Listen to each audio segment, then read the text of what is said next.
Hey guys, how you doing? Uh, I'm Roger, I'm Amy. and welcome. We wanted to take a little bit of time and tell you our backstory, tell you who we are, where we came from, and just a little bit more about us. And Yeah, so we're just gonna get started. We're sitting here right now, currently in Victoria, Australia, as we record this. It is a lovely, lovely spring evening. Um, but hey, let's just get right into it. So, we have been married for 28, 28 years. 28 Yeah. years. 28 years. We got married very, very young. We should probably explain that. If you guys hear the the booms going on, just a little bit of Those booms. housekeeping. If you hear the booms in the background, those are gas guns, and they're designed. We're on a winery right now, and they're designed to scare away the birds. So Yeah. The they're on birds have been nibbling lately and nibbling a lot. So the yield goes down when the birds nibble. So these things are pretty ingenious devices to little propane thing that blasts them. it's on a timer. It's pretty cool. It just just And on. they don't like it. Yeah, So. it works. It scares the birds. They go all over the place. Okay, so we were married really young, and I mean young. We so young that we look at pictures of ourselves now and go, "Oh my gosh." That's why they were thinking this was not going to last. Got it. But we got married in 1990, literally 10 days after Amy turned 19, and I was 20. 20. And we had a 3-month-old at our wedding. I'll do the math for you. That means that I was pregnant at graduation from private school, graduating class of 7. Yeah. Yeah. It went over really, really well. So all the things that go along with that, you have a baby so young, getting married, so young, and at that time in the 90s, we were just destined to be another statistic, and people were not afraid. People were not afraid to tell us that. Literally, right out of high school, no education, no formal training, and really, really no money. None. I mean, we were broke. I mean, We were less than broke. we were less than broke. I remember we were in the apartment an apartment we called the Cave. And it was a cave because it was a solid cinder block. It was a fiveplex. It was made of cinder block or concrete or something, and the windows literally the place sweated Yes. horribly. We actually borrowed money to buy a Dehumidifier. dehumidifier, and literally we would dump out gallons of water a day that was just sucking out of. I mean, you'd clean the windowsills, and they were those aluminum windowsills, and literally slime. pink slime would grow in the windowsills. I'm not joking you at all. It was disgusting. The carpet it was so dirty that over the years I think they had dyed it brown. And it was a great price though, which was what we were looking for. Unfortunately, at that time, everything was due to price and cost. Yeah, well, but we had to lie to get the place. I had to lie and tell them that I was getting a job at Costco that I wasn't getting. I had applied for it, but I wasn't getting it, just to be able to have a place for us to a place to live. I mean, I remember we were just so broke, and we had Andy, and I think we had Wesley while we were living there, right? Yes. We had Wesley, we were living there, right? And Yep. so we had 2 kids at the time, and I was working 2 jobs at the time. It was important for Amy to stay home, and I remember coming home from work one day, and all right, I'm home from work. Let's, what are we gonna have for dinner? And I go into the kitchen, and I'm open up the refrigerator, and Andy, who was 2, maybe 3 years old, he's like, "Daddy, I want some cheese." And I open up the refrigerator, and there was nothing.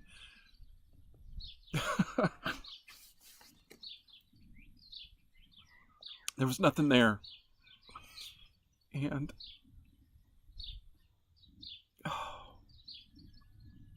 I just don't know. As as a dad, even not being a full adult at the time, just being a kid and not being equipped with how to deal with that, and being forced into a position, well, not forced, I mean, we created ourselves, but we're in this position where I'm responsible for another human being, and I can't give that kid what he wants. I mean, we were that broke. We didn't have the money to buy cheese. Yeah, cheese was, a frivolous item at the time, and I think that was probably about the time that that I started to go back to work. We started picking up paper routes. Mm-hmm. Yeah. Paper routes kind of became. And before that, you took over my fabulous accounting skills. Fabulous accounting, yeah. Roger's idea of accounting was putting the bills in the drawer and don't pick up the phone if anybody calls. Don't answer the phone. Yeah. So that was it. He avoided it. I kind of went more head on. I got a C- in consumer math, so that was one of those things that I feel that I really excelled in. And my idea was to go get another signature loan or something of the sort to pay down all the things that we were late on, to get everything caught up, and then we'll figure it out later on. Yeah. So one signature loan after another. Yeah. And I remember coming home one time and Amy is like, "Here, just sign these papers." And I'm like, "What's going on?" She's like, "Well, we need to pay bills. I got another signature loan." I'm like, "How did you do that? We've gone to them so many times." And she's like, "Well, I told them it was a family emergency. I told them that your mom died. Your mom had died, and you had to fly." I'm like, "Oh, is this where we're at?" Yeah, but pretty much. But I signed the papers. Yep. And we made it. We put the Band-Aid on until we made it to the next thing. I mean, the only skill that we really knew at this time was to trade hours for dollars. Hours for dollars. Like, I go somewhere, I work, give them my hours, and they give me time. And literally, we were trading all of the hours. I was working a couple jobs. If I wasn't working multiple jobs, I was working a job, and I had a side hustle. Like, I was, we had a roofing business, and I had a car detail business, and always had something else going on to just to make ends meet. And then we started our newspaper career. Mm-hmm. We call it a career because, well, that's what it was. We actually made quite a bit of money doing newspapers, but we told ourselves we were making a lot of money, but it all went out because we were paying for gas and brakes and transmissions and more brakes. Yeah. And more brakes.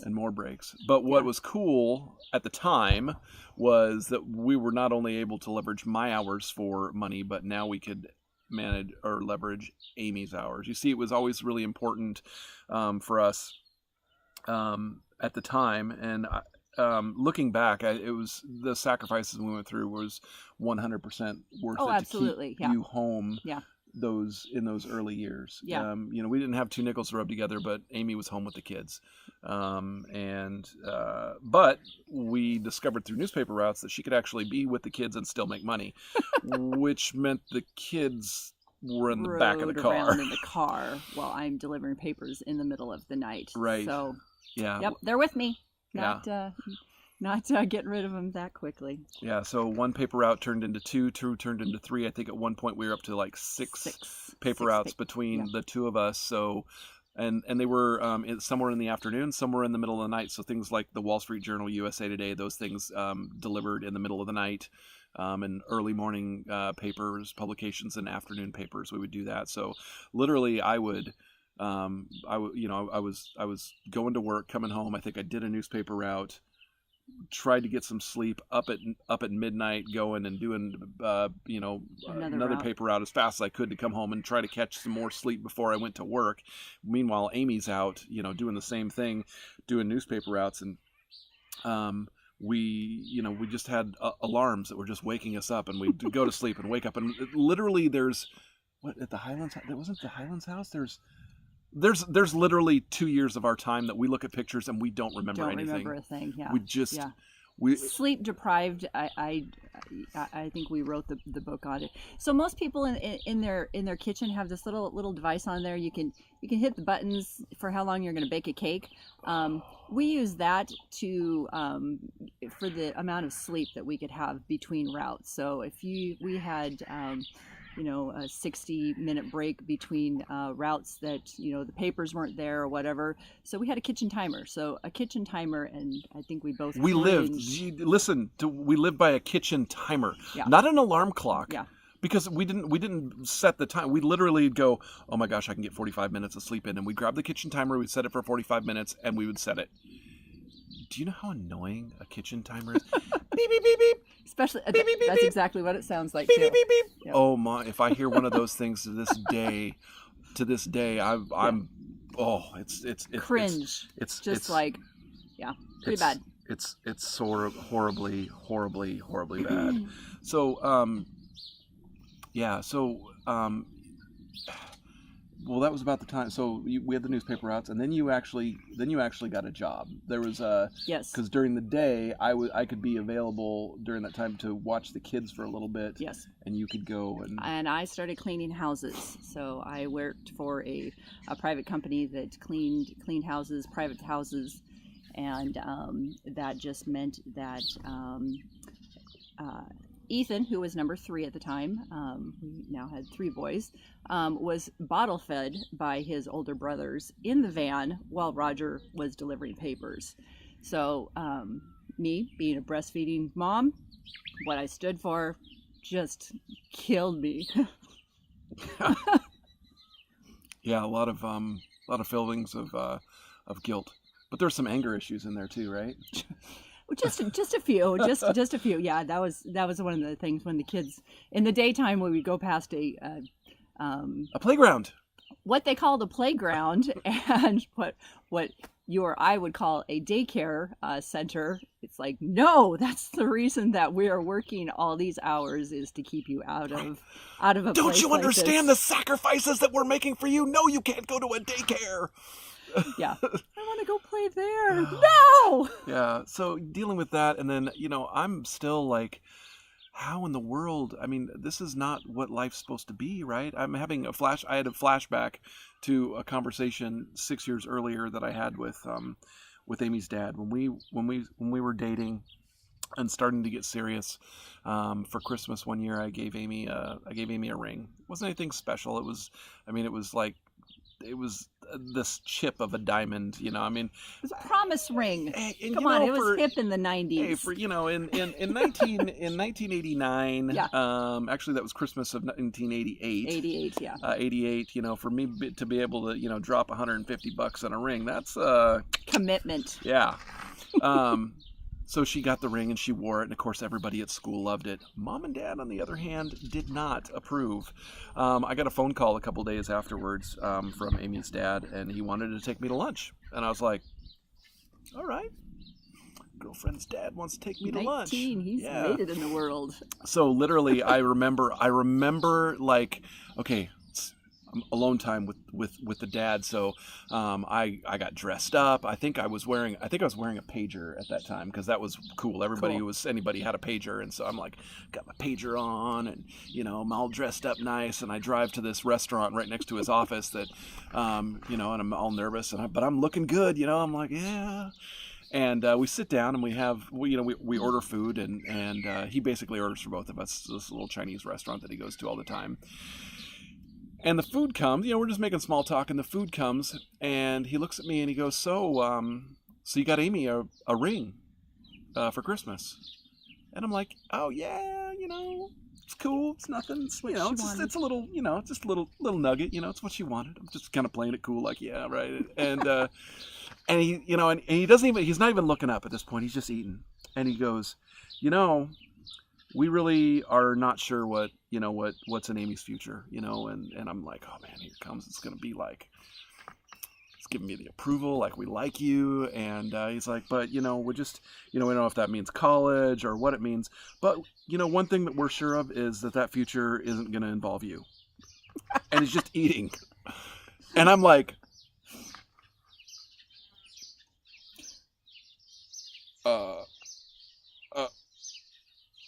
Be a fly on the wall. And it was silence. That was it. There was no more conversation. And I just kind of ate my lunch, and I don't know if I don't know if there was another word said. I don't know if there was another word said. And I was just like, I was floored. I was leveled. I was just done. I mean, Amy's dad, he was successful. He owned real estate, and he had he had a company, and he had people working for him and all this stuff. And here's a guy that, I'm like, I respect him, and I'm looking up to him, and I'm dating his daughter, and he just leveled me without even eye contact. Just boom. And so now here I am 6 years later going, okay, I can't buy cheese for my toddler. My wife is given up breastfeeding so she can make money bottle feeding our kids. It's like I'm feeling completely inadequate and ill prepared, and not just like what have I done? And there's no reverse button, right? There's no I'm trapped. I can't get out. But on the outside we're looking pretty good. Great. We look like we had our shit American together. family. We look good. We smell good. I mean, if you saw pictures of us, in the church directory, we're all we got our smiles on. The kids are good. It's like, Wear that one nice piece of clothing that you have. It's picture day. Yeah. And we literally, we viewed life as a checklist. Like, okay, so we got to have we got to go to church. Got to be in the church directory. Check. All right. We gotta have those family pictures where everybody's in denim, right? Yeah, looking good. Check. Yeah, we did. I mean, sorry, boys. Yeah. Really sorry. Wait. We got multiple kids. We got 4 kids. We got to have a minivan, right? Yes. Oh yeah. Forget that it was the worst car that we had ever owned. That went through 3 transmissions, and but we had to have it. Had to have it. Even put that cell phone. Got that cell phone. Cellular the mobile phone installed into it. Yeah, looking good. Can't afford anything. We can't afford to pay attention if it call. Yeah, I mean it was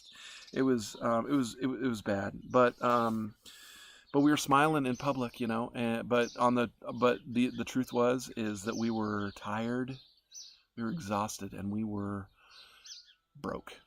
Absolutely broke. Beyond broke. Like Amy said, we didn't answer the phone. The phone would ring, and we just didn't even answer it. This kind of went on. This looking good and feeling good, but being on the edge of, behind closed doors, being a wreck and being broke for 20 years. I mean, we got better jobs, and I mean, the kids got older, and Amy actually went to work at an espresso stand and doing something that she liked, and we started to make more money, but with more money, you just buy better stuff. You buy more stuff. I mean, that's what we're told. We're told that, to be successful and to have the appearance of, and remember, we're just going by this American dream checklist.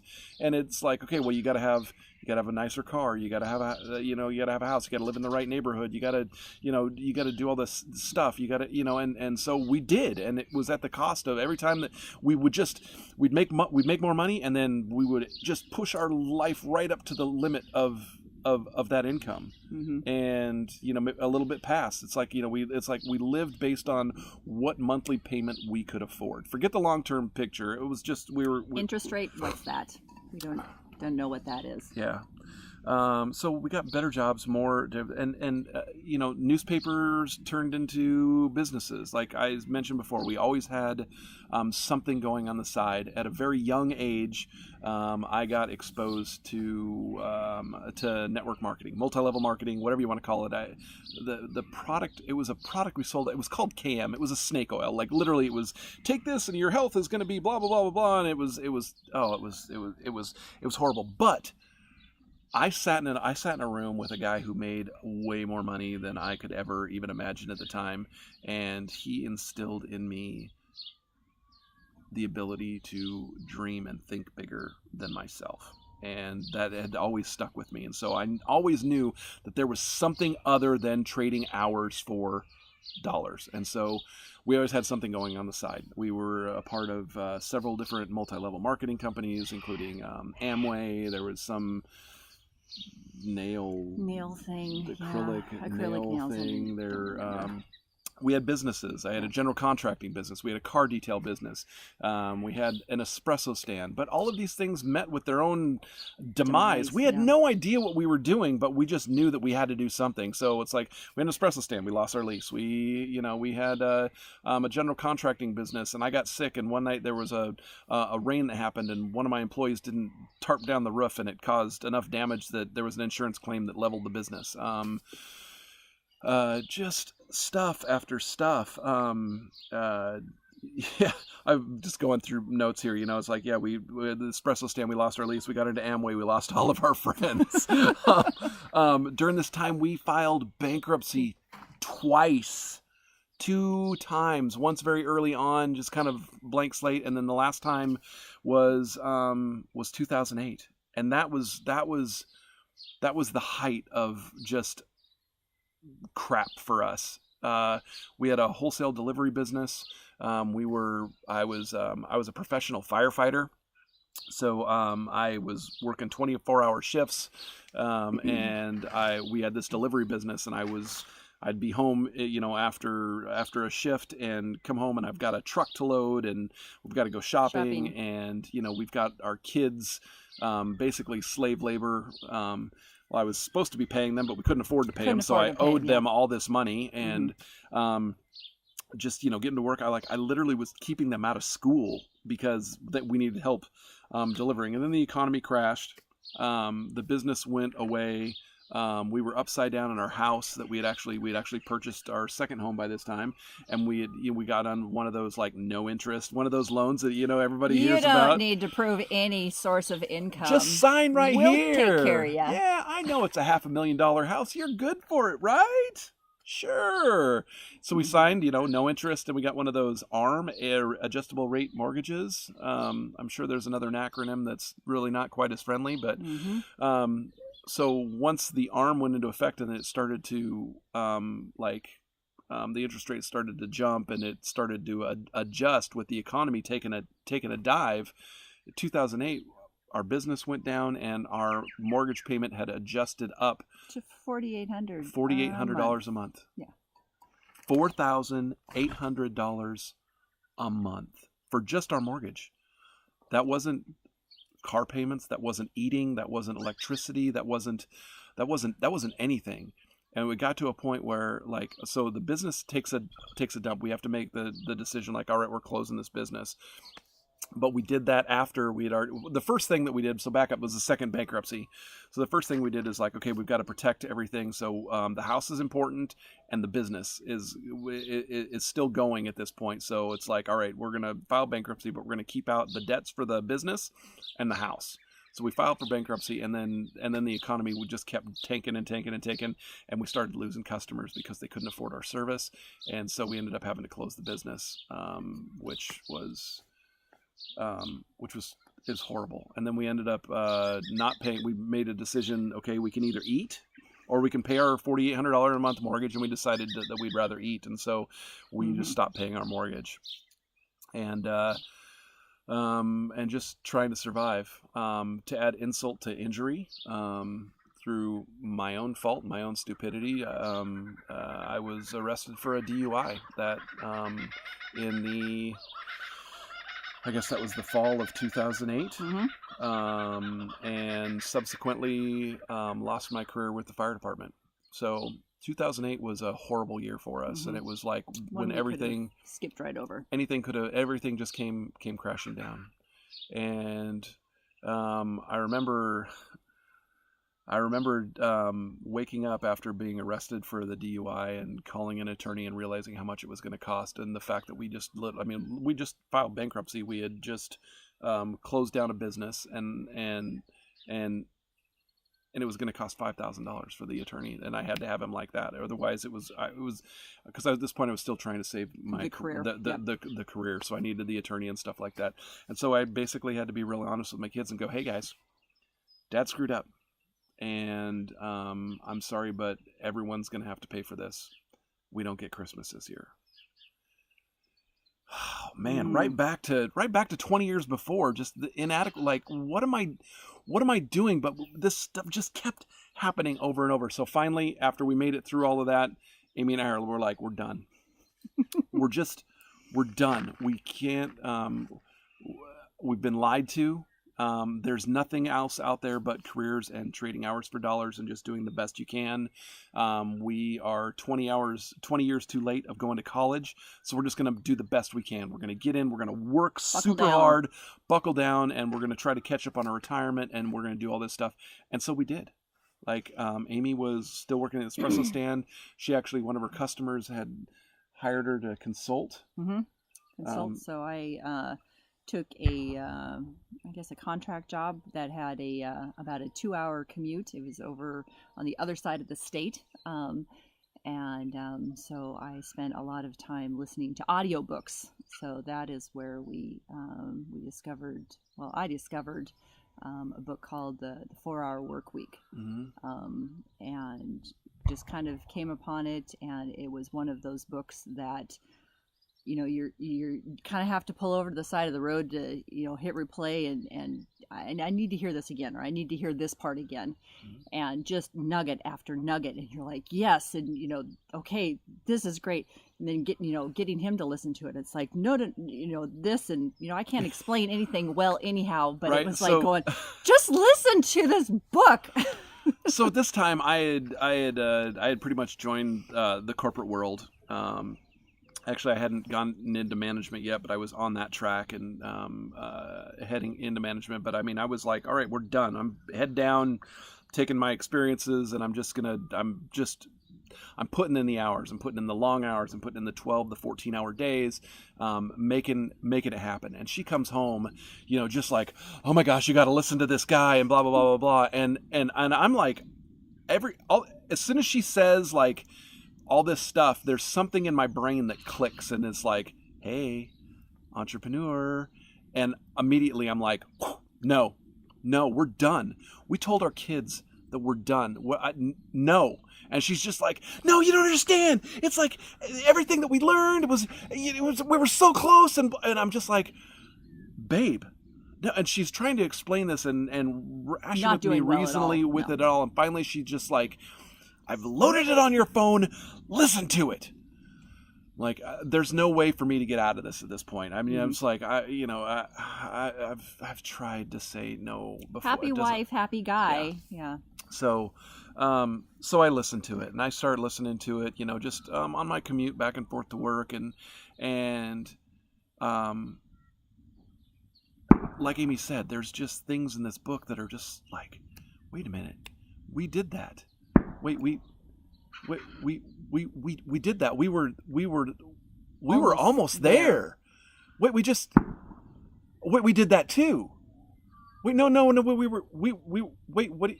we did that, but we were before our time. Like, wait, what? And we're having this epiphany, just after epiphany after epiphany. Like, oh my gosh, I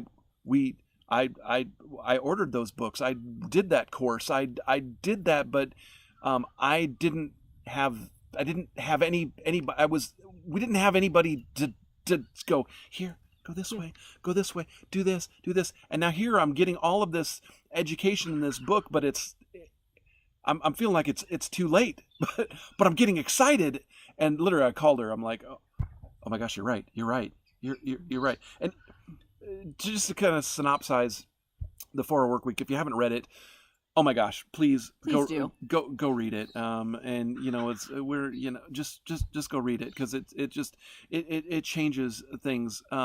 Tim Ferriss is the kind of guy that he looks at things that need to be done, and it's called the big domino theory, right? So you look at all the things that need to be done for business or your life or any project, and look at every task as a domino. Like, okay, there's a domino for this and for this and for this, and rather than just going around willy-nilly pushing over, like, okay, I'm going to go attack this now, domino over here, attack, work, domino. Tim sits back. And he just does nothing. He just thinks and looks at all the dominoes. And what he's doing is he's trying to identify the one domino.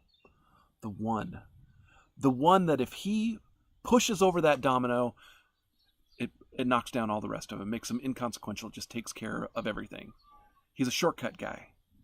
He like he this is a kid whose very first job was I think it was washing dishes at an ice cream parlor or something, and he got his job done so quickly that he'd race through his job and get it done quickly, and then he would go in the alley and he would literally practice kung fu kicks. Not a joke. Literally would practice kung fu kicks, and the owner would come out and be like, "What are you doing?" He's like, "Well, my job's done." He's like, "Well, go work." But I did what you told me to do, and obviously he got fired, but his whole life has just been finding the shortcut and automation and doing all this stuff, and it was just kind of one of these things. But what he really talked about was something that he calls the new rich, people who leverage time and wield time the way that most people wield money, and learning how to leverage your time in order to get the things that you want. Like, how do you and just a different way about thinking about how to get the things that you want. Like, it's no secret that if you want a Lamborghini, for instance, you just figure out, okay, well, what's a Lamborghini cost, and then you go and you have to do the work in order to get the Lamborghini. If you need to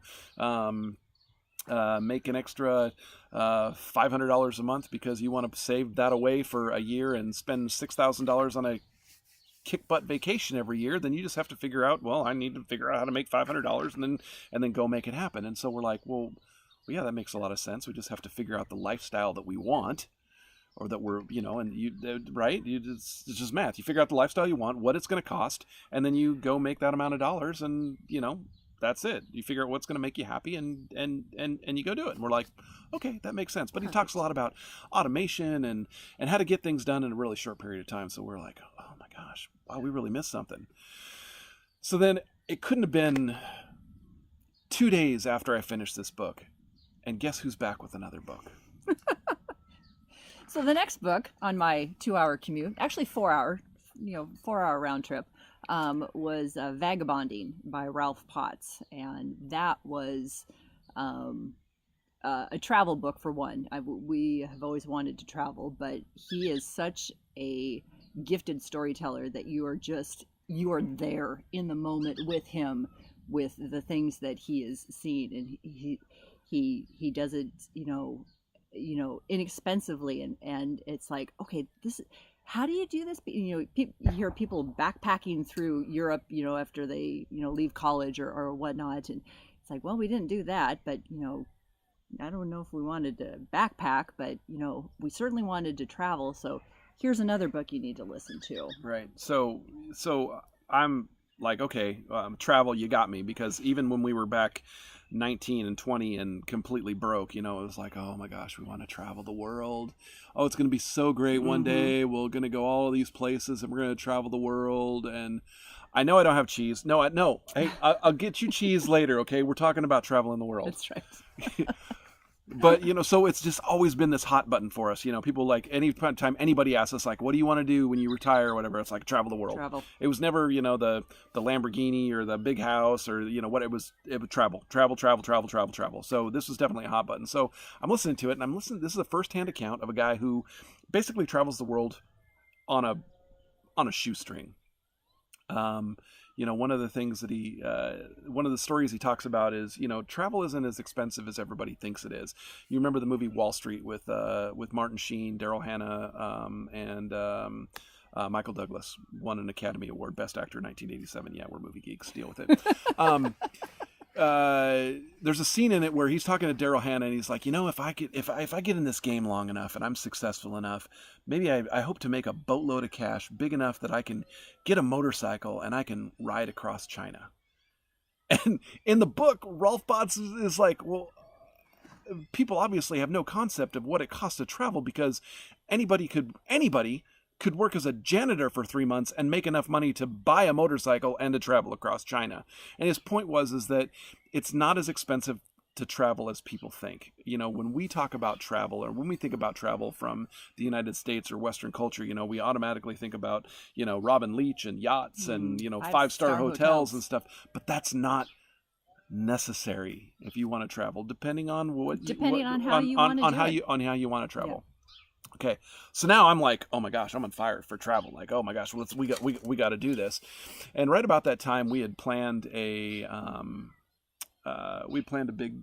big trip. We were going to go to that was the Dapper Day and cruise trip. Yes. So we had planned a vacation. The kids are older now. We're making money, and we decided, okay, we're gonna see you later. We're gonna go on a trip. And so we left for Disneyland for a couple days. Went down for what's called Dapper Days. If you don't know what that is, look it up. It's fantastic. Everybody dresses up to the nines and goes to Disneyland for a day. It's fantastic. So we went dressed up as Gatsby and Daisy. Looked like $1 million, and went and had a great time. Came home. We were home for like 4 days, and then we flew to New Orleans and went on a cruise that went to 5 different countries and just had a blast. We came back and we're like, oh my gosh, this is it. This is it. We need to figure out how to do this. This is what we want to do. We want to travel. We've always talked about it. We need to figure this out. Like, how can we do this? How can we do this? And it was because of those books, like Let's Vagabond and the 4-Hour Workweek. We're like, get them out, listen to them again, and we listened to them over and over, and we're like, okay, here's what we want to do. We want to travel the world full time. What would that take? How much would that cost, lifestyle wise? And what in what capacity? Like, what do we really need? And during this time, we'd also discovered like the minimalists. So we were already in this thing of like going through like, okay, what really makes us happy? Memories over things. We really don't need what is in this tote in the garage. I don't even know. Why do we have so many Christmas totes? Why do we have it? She's like, why have we moved your bowling ball from 3 different houses? You've used it maybe once in 8 years. I'm not. It's stuff. I might bowl. We moved it more times than he used it. Yeah. So we'd already been going through this. So we realized, okay, look, if we wanted to travel the world and we could live moderately or just minimalistically, like what if we just boiled everything down to a couple backpacks? Could we do that? I mean, could we live like that? And after some conversations and stuff, we decided we could. And so we came up with a number, like, all right, we need to make $2,000 to be able to survive and travel the world. Like, some countries are going to be a little bit more, some are going to be a lot less, but the average it's going to take us is going to be about $2,000 to start. That's where we're going to start. And so we decided, we're like, all right, well, let's vagabond. Let's vagabond. So we went to the kids. Figure it out. Yeah. Went to the kids and asked the kids, like, hey, so we've had an idea. It's not a business. We're thinking about selling everything and traveling the world. What do you guys think? What do you think? And of course, in normal Sullivan fashion, all the jokes started and stuff, but there was a real serious conversation that came out of it, and they realized that we were serious, and we were talking about, like, no, literally, we want to sell everything and we want to travel the world, and that means that we're going to be gone for things. We're not going to be here for weekly family dinners. We're not going to be here for Christmases all the time. We may miss things. Thanksgiving. Are you okay with this? And I don't even remember which one of them was, but it was, they said, you guys had us so young that you never really got a chance to go for it. Just be someplace really cool for holiday, because we're going to come visit you. We're going to come visit. That's yet to be seen. I mean, we told them we're spending Thanksgiving in Bali, and none of them taking it up on it. It's just a plane ticket away, boys. So we came up with a plan, and we're like, all right, 5 years. 5 years should be enough. We can figure this out. We can figure out how to make all this happen in 5 years. And then we decided 5 years is a little too long. Right? What law? What's the law? Parkinson's law, right? Law. Right? Yep. So, I mean, if we say it's going to take 5 years, it take 5 years, but Parkinson's law says, well, if you say it's going to take 3 years, then you can get it done in 3 years. So we said 3 years, and we mapped out a plan. So now we've got a plan. We're going to leave, but, well, you can't just leave. Yeah. First of all, Amy couldn't take the espresso stand with her. Nope. Even I'd like to put it in my backpack to have coffee along the way, but that would not go. So my job needed to be replaced 100%. My income needed to be replaced 100%. As did mine. The job that I was doing required me to interact with customers and go and actually meet customers and organize and manage a team, and I was hands on the ground. I had to be everywhere all the time. So we had to figure out how to replace our income and replace it with an income that was location independent, which means that we could do it from anywhere with a laptop. So we had to figure that out. We had to, if we're gonna live on $2,000 a month, we have to get our bills to $2,000 a month. We've got debt and things like that. So we had installment loans and credit cards and stuff that we had to pay off. We had to pay off all of our debt in order to get to zero. Luckily, thanks to 2008, we didn't have to worry about a house. Yep, house was gone. House was gone. We were renting. So we were renting. So that was already taken care of. So, but as we started to get this plan and we started to like identify the things that we needed to do, and realize that this thing was real, and we both got on the same page. And we've been on the same page before, but maybe like different places on the page. Maybe a paragraph off sometimes, but we were same line, same word, just dialed in with everything. Everything was run through that filter of, gosh, it would be great to go out to dinner, but that $80 or so that we're going to spend at dinner, we could pay this off, or we could put it towards this, or something like this. So everything is being run through this very fine filter. People, hey, we're going to be going to, Eastern Washington for, summer. Are you going to be coming with us? And it's like, that's usually a really expensive trip. We're going to have to pass on it. So things like that became, Yeah, we had to run everything through that filter of like, is it going to get us there? Now, of course, there were things and experiences that we do with our family that like those were, we're going to do those. Right. But even those were budgeted, and we thought about how to do things differently. But for us on the same line, on the same page, things started to like move, and all of a sudden we went from 3 years to like, we could make this happen in 18 months. But all right, we've already set a date. We've talked about this. There's things that, by the time that we got to the realization that we could do it that quick, I mean, I think that if we were really focused, we could have done it in 12. Probably, because we were moving so fast. But we put the brakes on because it's like, wait, no, we've got other things that we had a wedding. There was a wedding. We told the kids, it's like, hey, if anybody is going to get married, it'd be a great time to do it before we leave, rather than have us fly back. Mm-hmm. But so in March of this year, March 6, 2008, we got on a one-way ticket. We got on a plane with a one-way ticket to Vietnam, and we've been on the road right now for just over 7 months. And we did it. We paid off our debt. We replaced our income. We make money from several different streams of income online. And that income is growing, which is allowing us to be able to do cooler things and more things. But really throughout the last 7 months of actually realizing that, hey, we made it and we're here, what we've really realized, what I've realized is that what my definition of success is. For the longest time when we were having our construction business and dealing with the kids, and I mean, in our network marketing companies where, like Amway, they'd have you put up your dream board, and, you put up all these things, these boats and these cars and these big, huge houses, and success was so tied into money and material things.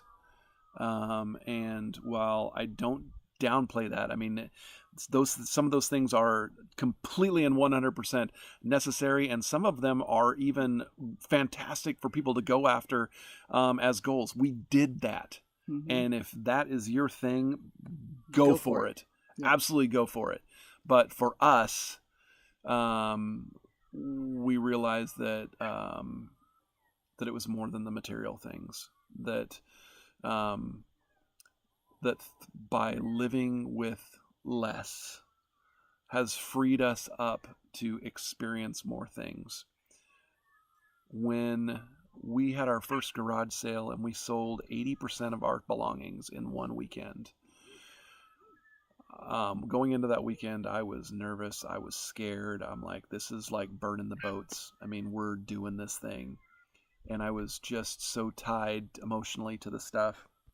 But by the time that Sunday evening had came around and people had just literally raped our belongings, and just given us a real idea of what they were actually worth, because things are only worth what somebody pays for them, right? Or what someone's willing to pay for them. That I can't even describe to you how free I felt when I woke up Monday morning and walked through my empty house, because I didn't have the burden of stuff.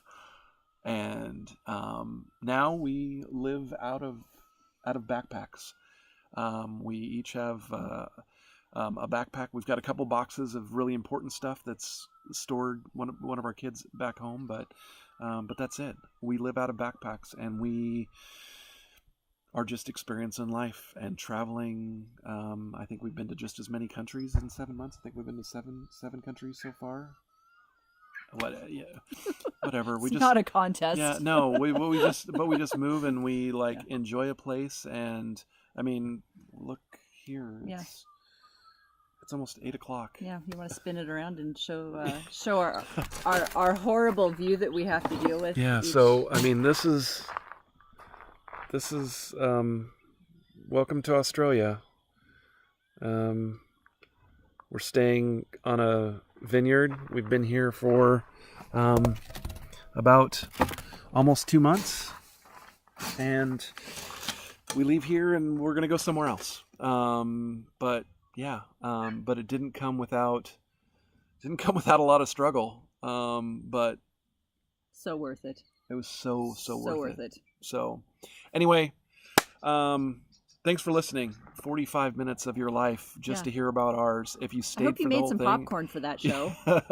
Right? If you stayed for the whole thing, fantastic. The birds are even applauding you. That's a kookaburra. Yeah, I think they're just wondering if we're done. Yeah. Yeah. Which we are. Anyway, thanks for listening. Drop a comment below. Tell us we're crazy. Tell us you love us. Whatever.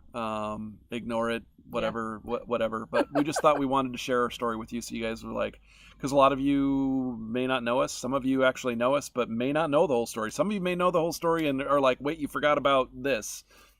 Okay. We'll catch you up later. Yeah, we'll catch you up later. So anyway, there it is. Thanks a lot for hanging out with us.